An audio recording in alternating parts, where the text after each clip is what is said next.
Assalamualaikum warahmatullahi wabarakatuh. Ya, alhamdulillah buat sobat dongeng malam semua. Akhirnya hari ini kita bisa bertemu dalam cerita yang ke-23 di channel Dongeng Malam. Masih di mencari celah di sela-sela kesibukan hari kerja. Dan pada cerita yang ke-23 kali ini saya akan membawakan sebuah kisah tentang Mbah Wage, yang dimana Mbah Wage ini mendapat ejekan atau godaan dari seseorang yang menurutnya dia kenal dan terpaksa dia melakukan kekerasan pada orang tersebut. Untuk kelanjutan ceritanya nanti kita runut dari mulai awal cerita ya.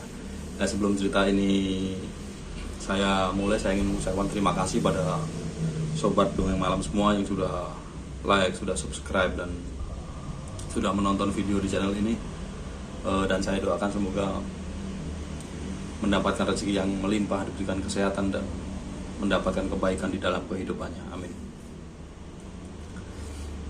Ya, cerita ini terjadi menurut saya belum terlalu ramah, masih di era tahun 90-an. Sebut saja namanya Mbah Wage. Nama saya samarkan. Nah, keseharian Mbah Wage ini adalah sebagai petani di desa. Dan Mbah Wage ini ya biasalah petani, dia mengerjakan pekerjaan. Dia mulai menggarap sawah, menggarap ladang, menanam padi, bahkan sampai memelihara ternak dan memberi makan ternak. Wah, khas banget petani lah yang dikerjakan seperti itu. Dan Mbah Wage ini juga salah seorang yang dulunya memang suka berkecimpung atau sedikit banyak mempelajari tentang ilmu kejawen maupun pokoknya yang berhubungan dengan ilmu kadigdayan lah atau kanuragan. Karena di tahun-tahun segitu itu masih wajar ya banyak yang mempelajari atau menganut ilmu seperti itu, karena mungkin zaman dulu itu sangat dibutuhkan, berbeda dengan zaman sekarang. Ngopi dulu.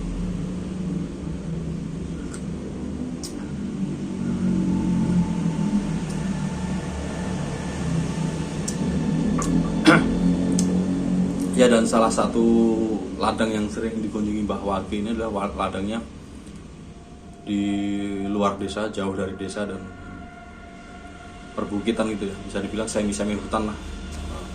Semi hutan tapi masih digarap warga, dan di situ itu banyak sekali ladang-ladang milik warga. Jadi jika mereka pergi ke ladang itu pasti akan bertemu dengan penduduk lainnya yang juga menggarap ladang di lokasi yang sama. Jadi kan ada batas-batasnya gitu kan. Nah, pasti antara pemilik ladang itu kenal, dan biasa mereka bertemu di ladang itu sendiri. Dan kadang-kadang kalau pas sudah agak santai istirahat ya mereka ngeteh bareng, ngobrol, terus makan cemilan ataupun jajan pasar gitu. Nah, pada kebiasaan petani di sana itu kebanyakan tuh berangkat pagi, pulang siang. Berangkat sekitar jam 6 atau jam 7 pagi, dan mungkin pulang antara jam 11 sampai jam setengah 12, dan kemudian akan balik lagi ke ladang itu sekitar jam setengah 1 atau jam 1. Nah, itu sampai jam 5 sore. Dan apabila pekerjaan itu banyak yang harus diselesaikan, misalnya ngejar target lah, mau nyelesain mencanggul atau apa, itu biasa mereka full seharian di ladang. Dia full seharian di ladang, kemudian berangkat pagi dan pulang sore, tapi mereka udah membawa bekal baik makanan maupun minuman, semua udah disiapin untuk persiapan long stay di ladang tersebut. Nah, pada hari itu Mbah Wage ini berangkat ke ladang sendirian, dan biasanya si Mbah ini berangkatnya pagi, entah kenapa hari itu dia berangkat siang sekitar jam 11. Sedangkan jam 11 siang itu wayahnya petani di sana itu pada balik ke rumah. Jadi saat itu Mbah Waki itu urgent mau mencari pakan sapi kalau nggak salah. Ya, mau mencari pakan sapi.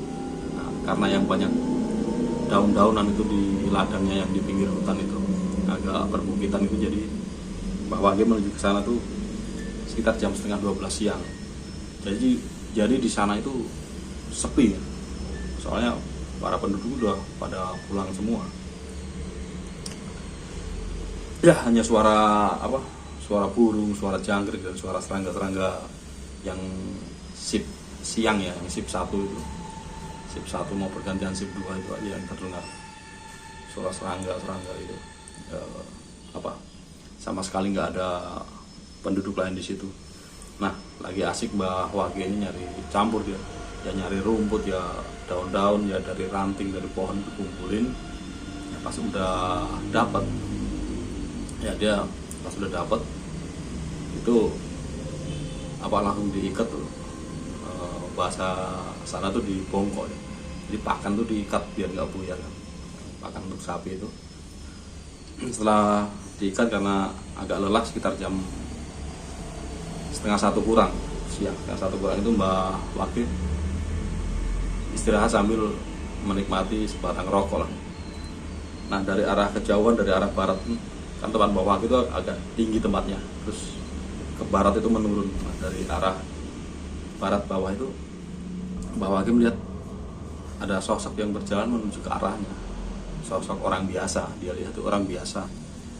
Dan semakin mendekat pas jarak mungkin kurang 50 meter, si Mbah Waki ini dari bentuk fisiknya sama mukanya itu kenal. Wah, ini tetangga desa ini, siapa namanya, Mbah Man lah, panggilnya Mbah Man. Ini tetangga desa Mbah Man lah, pikir dia. Mbah Man kan nggak punya ladang di sini, istilahnya nggak ada sangkut pautnya ladang di sini. Terus Mbah Man itu sendiri jarang sekali mencari, kalau dia mencari pakan ternak tuh jarang sekali ke ladang orang lain gitu, pasti ke ladang dia sendiri. Sedangkan dia nggak punya ladang di sini. Karena sudah yakin itu Mbah Man dipanggil. Woi Mbah, kulit apa awan-awan? Si Mbah Waki ini menyapa ya, sambil bertanya. Woi Mbah Man, ngapain kamu siang-siang kesini gitu. Nah, si Mbah Man itu nggak jawab, dia terus berjalan aja. Dipanggil lagi, Mbah katanya. Karena itu udah yakin itu Mbah Man, akhirnya Mbah Man cuman jawab sekali gitu. Ya gitu doang. Yang ditanya apa, jawabnya apa, jadi nggak nyambung ya. Cuman ya gitu doang. Nggak, akhirnya pas udah dekat, pas Mbah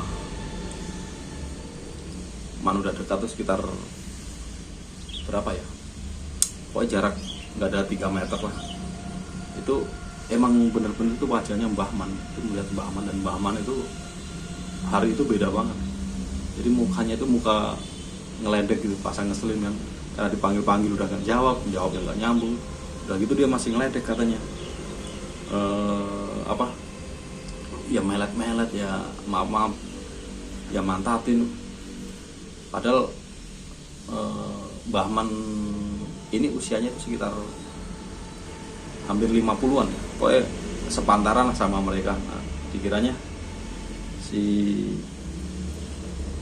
Mbah Waki ini Mbah Man udah tua, ngajak bercandanya begitu ya, bercanda kayak anak kecil katanya. Dikatain, kamu itu yang bener loh, kamu udah tua kok bercanda kayak anak kecil aja. Nah, dibilang begitu, si Mbah Man ini malah tambah ngeledek lagi, ya melet gelecein ya gitu, kayak anak kecil gitu kan. Nah, itu masih didiemin aja. Mbah Waki ini masih berpikir, ini orang kenapa? Padahal Mbah Man ini secara orangnya ada normal, punya pikiran yang punya akal pikiran yang komplit gitu. Dia tahu lah tata krama, tahu sopan santun. Lagian usianya sudah segitu kan, di Jawa zaman dulu kan punya toto kromo maupun tepos liro yang udah bisa menempatkan diri lah. Nah, nggak sampai di situ, si Mbah Man ini dia berbuat ulah lagi. Nah, kali ini pakan sapinya Mbah Wage yang udah diikat itu diacak-acak sama dia. Nah, karena kesel dibentak, "Man, kok sing bener loh. Aja kaya ngono kuwi ngajak gojekan katanya. Wis tuwa katanya. Man, jangan kayak gitu. Kamu udah tua, kalau ngajak bercanda jangan kayak gitu modelnya." Nah, di apa? Dibilang seperti itu, Mbah Man nggak marah, malah kembali ngeleceh lagi kan. Habis itu malah apa? Habis itu dia malah menantang. "Ayo, emang berani sama aku? Emang kamu berani sama aku?" Loh, kamu tuh udah tua, kenal aku juga udah lama kok. Tiba-tiba nantang kita, nggak ada masalah. Kamu berbuat kayak anak kecil, apa? Udah ngeledekin, udah ngacak-ngacak pakan sapi. Kamu tuh yang bener aja. "Ayo berani." Nah, si Mbah Man masih nantang kan. "Ayo, kalau berani ayo sini, kalau berani ayo sini." Nah, karena Mbah Wage udah tersulut emosi kan, karena panas-panas capek nyari pakannya diacak-acak. Karena setiap keladangan kalau orang di sana kan pasti membawa, kalau nggak arit ya bendo. Arit itu yang kecil, kalau bendo yang agak tebel itu, tapi fungsinya sama buat ngebabat gitu kan. Ya, si Mbah Man ini benar-benar mancing emosi kan, hingga akhirnya si Mbah Wage ini nakut-nakutin bagi penduduk. "Ayo sini kamu, sini kamu." Si Mbah Man pun nggak takut, dia malah, "Alah, itu bendo kamu tuh nggak tajam, coba si kaki gue kalau tajam." Mbah Wage pun terpancing. Ini orang udah dikasih tahu nggak ngerti, ditakut-takutin malah nantang. Ini tak bacok beneran apa gimana ya? Tadinya si Mbah Wage niatnya nakut-nakutin, nah karena nggak sekali dua kali itu nantang, "Coba bacokin kakiku sini, nggak tajam itu." Nah, akhirnya pas posisi apa, karena Mbah Wage nggak bacok-bacok, nah orang ini berbalik ke arah utara kan. Nah, dari situ dia masih ngeledek lagi, "Sini cobain bacok, kalau emang tajam gitu, kalau emang berani sini gitu." Karena udah nggak pikir panjang, udah diledek begitu ya. Akhirnya Mbah Man ini dengan emosi dan tanpa kesadaran dibacok lah, dibabat pakai bendo itu pas di atas tumit yang ada kakinya, yang dia kaki bagian belakang di atas tumit yang ada urat gede itu kan, dibacok sebelah kiri kan. Deras. Nah, itu menurut penglihatan Mbah Wage itu uratnya putus, benar kebabat, darah tuh muncrat, soar gitu, darah muncrat. Kemudian si Mbah Man ini dia nggak teriak nggak apa, dia lari ke arah utara dengan darah yang masih ngacir-ngacir gitu, kayak darahnya muncrat itu loh, banyak itu darahnya, kayak dari selang gitu keluar. Dia lari. Nah, karena udah lari si Mbah Wage ini dia nggak ngejar, terus ya, aduh ini apa, aku khilaf lagi ini orang tak bacok, kalau sampai luka sampai apa terus urusannya panjang ke polisi, wah bisa berapa ini gara-gara khilaf katanya. Tapi dia sendiri yang ngeledek. Nah, Mbah Man pun pikirannya berkecamuk, nggak habis pikir. Di satu sisi dia habis ngebacok si Mbah Man ini, dia pikirannya panjang, kalau sampai kasus ini ke polisi wah bisa manjang kan, dan urusannya kan pasti yang ribet lah dia. Nah, habis itu akhirnya dia Mbah Wage ini menata kembali pakan sapinya itu, udah rapi, dirapin lagi, ikatannya dirapiin, udah ke bawah semua. Akhirnya dia berangkat pulang. Nah, sampai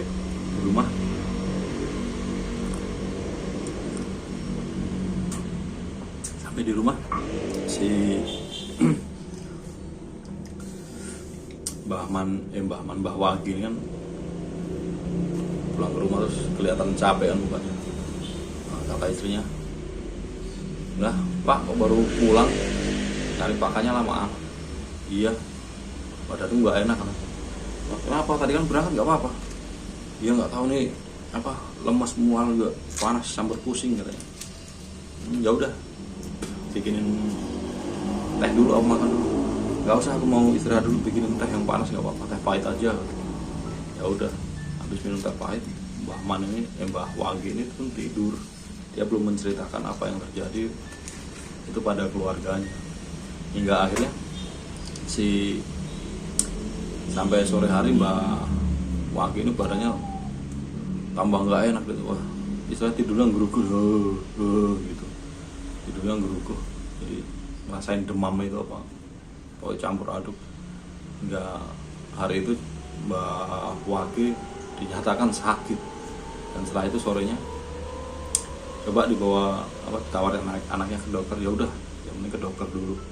Nah, setelah ke dokter minum obat, Mbah Wagi ini masih badannya belum enak kan. Akhirnya dia cerita sama anak-anaknya, "Gini loh, tadi siang tuh bapak kan nyari pakan ke ladang sebelah sana. Udah kelar nyari pakan itu udah bapak ikat rapi, bapak nyantai dulu, istirahat sambil ngerokok. Dari kejauhan itu aku ngelihat dari bawah, dari sebelah barat itu si Bahman itu, tetangga kampung sebelah itu, dari bawah.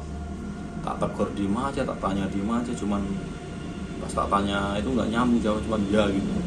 Nah, pas sampai di atas malah ngeledekin kayak anak kecil kan, ya medet-medet lah, ya maaf mantatin lah ya. Terus yang terakhir bikin kesel, dia ngacak-ngacak, itu pakan sapi yang udah bapak ikat katanya. Nah, terus gimana Pak, katanya anaknya. Habis itu tak takut-takutin kan, pakai bendo. "Wah, kamu tuh udah," sambil tak bilang, "kamu tuh udah tua, nggak punya sopan santun, ngajak bercandanya kayak gini, kayak anak kecil, kayak nggak ada etika." Habis itu dia malah nantang, "Coba kalau bendo kamu tajam sini, bacokin ke kakiku," katanya. Nah, itu nantang itu berkali-kali, nggak karena niatnya cuma nakutin, ya nggak apa-apain. Terakhir dia muter ke sebelah utara terus sambil ngedek sekali lagi, "Ayo sini coba." Terus tak wacok oleh kakinya, kena di urat yang di atas tumit itu, kaki belakang, darahnya ngacir kemana-mana. "Bener Pak itu?" "Iya, makanya bapak takut kalau nanti ada urusan polisi atau gimana." Karena ini udah malam ya, besok bapak mau ke rumah Mbah Man, kita mau minta maaf kalau emang benar-benar dia. Kalau ya pokoknya intinya minta maaf lah, biar kalau emang benar terjadi urusannya nggak manjang kan. Ya udah, akhirnya malam itu Mbah Wagi masih merasakan nggak fit lah, sakit lah.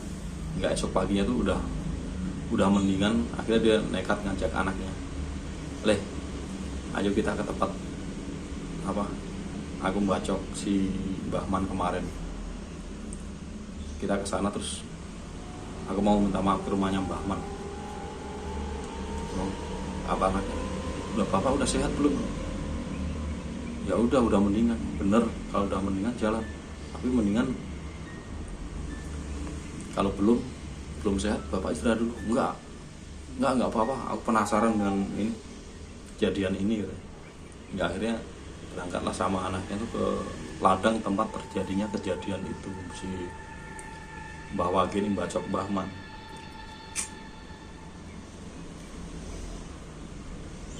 Dan setelah sampai di tempat, anaknya tanya, "Pak, lokasi kejadiannya di mana?" "Di sini nih, coba dilihat, darahnya makin banyak di sini, berjejer ke mancur-mancur ke arah utara sini."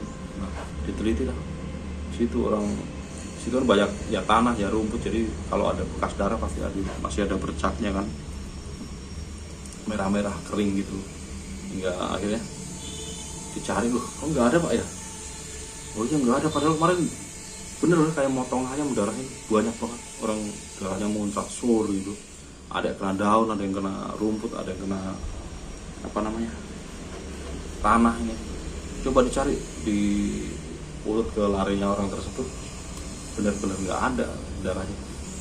Sedangkan pas Mbah Wage ngebacok kan agak miring nebasnya, ditebas itu miring, jadi sehabis kena kaki itu kena tanah, jadi tanahnya itu ada bekas ketebas gitu. Nah bekas tanah ketebasnya itu ada, si Mbah Wage itu bilang, jadi ini deh bekas tanah yang ketebas kemarin di sini. Nah di sini banyak darah ini gitu. Kok sekarang nggak ada ya, aneh ya. Terus ini gimana Pak? Udah sekarang kita ke tempat ini aja deh, ke tempat Mbah Man, jelasin kejadian ini bener apa enggak. Kalau bener ya aku mau minta maaf. Ya udah, karena itu kan tetangga desa, batasnya nggak terlalu jauh. Ya paling kalau berjalan sekitar 15-20 menit. Akhirnya langsunglah menuju ke rumah Mbah Man ini ya. Assalamualaikum, tok tok tok. Dia monggo katanya, sekedap katanya. Ya sebentar katanya. Akhirnya keluarlah istri dari Mbah Man. Nah di situ Mbah Wage berpikir, aduh yang keluar istrinya apa sih Mbah Wage, Mbah Man-nya sakit ini, kata Mbah Wage ya. Akhirnya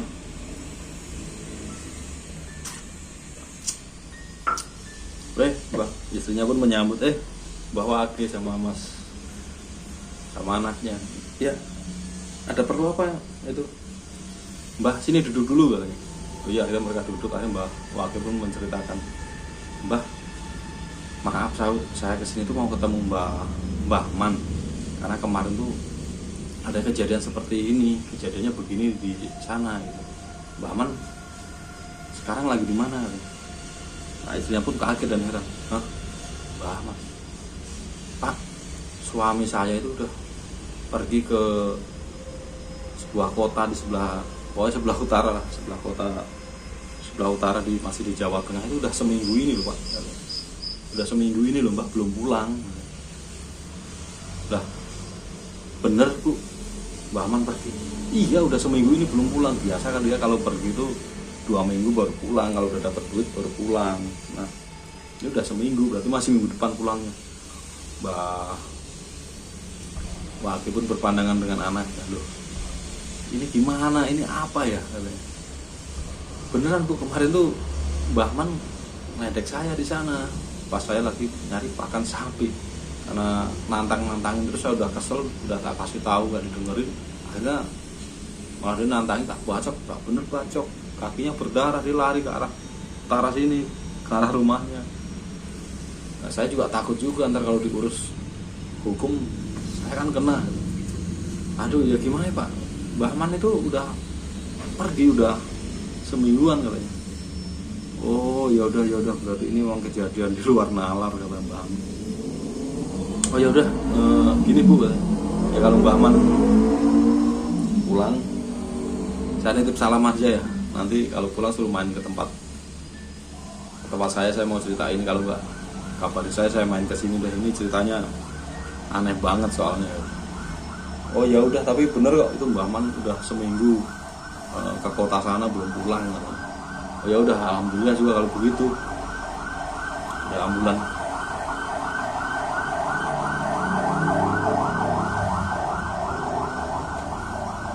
Ya alhamdulillah kalau begitu, berarti ini salah satu sosok atau makhluk yang iseng bangun di sana, berarti pengen godain saya. Ya udah, yang penting semua udah jelas bahwa kejadian ini bukan kejadian beneran, ini hanya ulah makhluk iseng. Ya udah, saya pamit dulu ya Bu. Nggak ngeteh dulu Pak, nggak usah, ini badanku juga masih nggak enak habis kejadian kemarin tuh, kayak badannya dilolosin gitu. Ya udah, akhirnya pamitan lah Mbah Wage sama anaknya pulang menuju ke rumah. Dan selepas itu Mbah Wage ini sakit hampir 1 minggu ya. Dan pokoknya sakit lah intinya 1 minggu, nggak bisa aktivitas ngapa-ngapain, nggak kuat itu. Akhirnya setelah itu sembuh, dan 1 minggu kemudian Mbah Man ini datang dan ceritain istrinya tentang masalah ini kan. Akhirnya hari itu siang itu langsung datang ke rumah Mbah Wage lah, ngobrol-ngobrol lah mereka jauh di situ. Dan apa yang mereka obrolkan tuh nggak ada titik temu, nggak ada titik temunya begini. Kenapa yang makhluk itu memakai tampilan atau memakai wajah atau badannya itu mirip Mbah Man, itu doang kan bisa jadi fitnah katanya. Nah iya, makanya saya juga nggak tahu itu makhluk kok iseng banget, udah iseng pakai itu orang lagi kan, jadi bisa salah paham kan. Nah iya makanya, tapi ya udahlah, udah ini buat pengalaman lain kali kalau ada yang nyerupa saya, kalau adatnya berbeda dengan saya berarti bukan saya. Kalau saya kan orangnya banyak ngomong, banyak ngobrol, tapi ya nggak mungkin juga saya ngeledekin sampean, orang sampean lebih tua dari saya, kata Mbah Man. Oh ya udah. Akhirnya mereka ngobrol panjang lebar hari itu, ya sudah ceritanya sampai di sini. Segitu aja ceritanya sih ya. Nanti kita lanjut dalam cerita horor berikutnya, cerita misteri lah. Jadi minta doa dan supportnya sobat Dongeng Malam semua, semoga channel ini bisa terus berkembang dan saya bisa kita membawakan cerita-cerita horor, pengalaman mistis untuk menghibur sobat semua ya. Dan apapun yang terjadi di sini, kalau ada hal baiknya kita bisa ambil, kalau ada hal buruknya jangan dicontoh gitulah ya. Dan bagi sobat Dongeng Malam semua yang memiliki cerita mistis atau pengalaman cerita horor maupun pengalaman mistis dan ingin diceritakan kembali di channel Dongeng Malam untuk sebagai hiburan atau berbagi pengalaman ataupun sebagai kenangan ya, untuk nostalgia, bisa kirimkan dalam format audio maupun teks ke email cekminator@gmail.com. Di email di sini cekminator@gmail.com, atau nanti di akhir video saya sertakan alamat emailnya ya.